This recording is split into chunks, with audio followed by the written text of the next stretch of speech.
កាលពីច្រើនឆ្នាំមុននៅភូមិមួយដ៏ដាច់ស្រយាលមានគូសង្សារមួយគូគឺវិបុលនិងសុភីអ្នកទាំងពីរស្រឡាញ់គ្នាខ្លាំងណាស់ហើយតែងតែមកជួបគ្នានៅក្រោមដើមជ្រៃដ៏ធំមួយក្បែរមាត់បឹងរាល់ល្ងាចមុនពេលវិបុលត្រូវទៅធ្វើការនៅភ្នំពេញគេក៏បានសន្យានឹងគ្នាថាទោះបីស្លាប់ឬរស់បងនឹងត្រឡប់មកការជាមួយអូនឲ្យខាន់តែបានបើបងមិនមកទេនោះសូមឲ្យប្រឡឹងបងនៅចាំអូននៅទីនេះជារៀងរហូតមួយឆ្នាំកន្លងផុតទៅវិបុលបានខិតខំប្រឹងប្រែងធ្វើការរហូតសន្សំបានប្រាក់គ្រប់គ្រាន់ដើម្បីរៀបការប៉ុន្តែជាអកុសលក្នុងការធ្វើដំណើរត្រឡប់មកស្រុកកំណើតវិញឡានឈ្នួលដែលគេជិះបានជួបគ្រោះថ្នាក់ធ្លាក់ផ្លូវវិបុលបានស្លាប់បាត់បង់ជីវិតភ្លាមនៅនឹងកន្លែងដោយសារតែក្តីអាឡោះអាល័យនិងពាក្យសន្យាដ៏ធ្ងន់ធ្ងរនោះប្រឡឹងរបស់វិបុលមិនបានទៅចាប់ជាតិឡើយប៉ុន្តែគេក៏មិនដឹងថាខ្លួនឯងបានស្លាប់នោះដែរ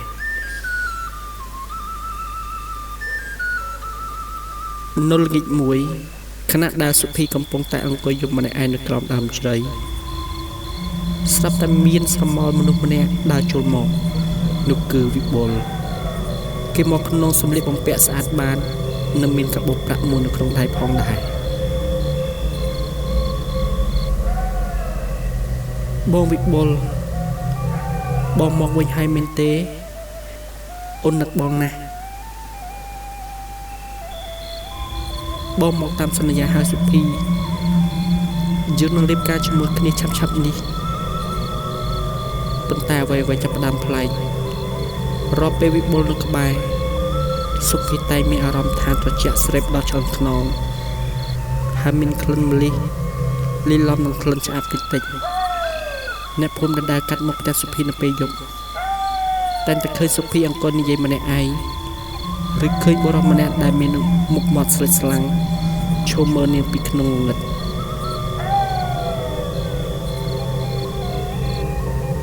ម្ដាយរបស់សុភីចាប់ផ្ដើមសង្ស័យក៏ទៅរកលោកតាគ្រូទាយម្នាក់នៅក្នុងភូមិលោកតាគ្រូបានប្រាប់ថាកូនស្រីអ្នកឯងកំពុងរស់នៅជាមួយនឹងព្រលឹងខ្មោចបើមិនប្រញាប់កាត់ផ្ដាច់ទេគេនឹងនាំនាងទៅនៅជាមួយមិនខានហើយយប់នោះ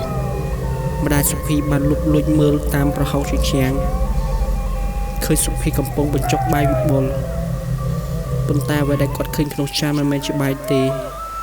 គឺជាដង្កូវនឹងភក់ហើយវិបុលដែលសុភីឃើញនោះថាស្អាតសង្ហានោះតាមពិតជាសាកសពដែលរលួយពាក់កណ្ដាលមុខទៅហើយខណៈពេលនោះ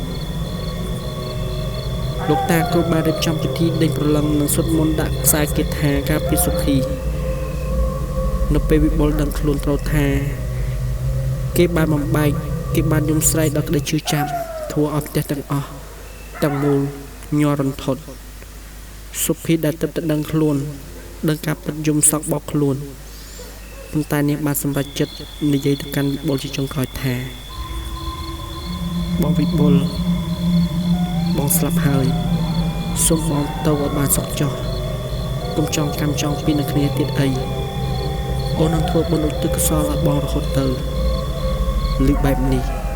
វិបុលក៏ប្រែក្រឡាទៅជាសភាពដើមវិញមុខបត់ស្រស់បត់ដោយកាន់នៅរួញចឹងគេញញឹមទាំងទឹកភ្នែករួចក៏រលាយបាត់នៅក្នុងផ្សែងអាប់រួមជាមួយនឹងពាក្យខ្សឹបចុងក្រោយថាបងលាហើយសង្សារសម្រាប់ចិត្ត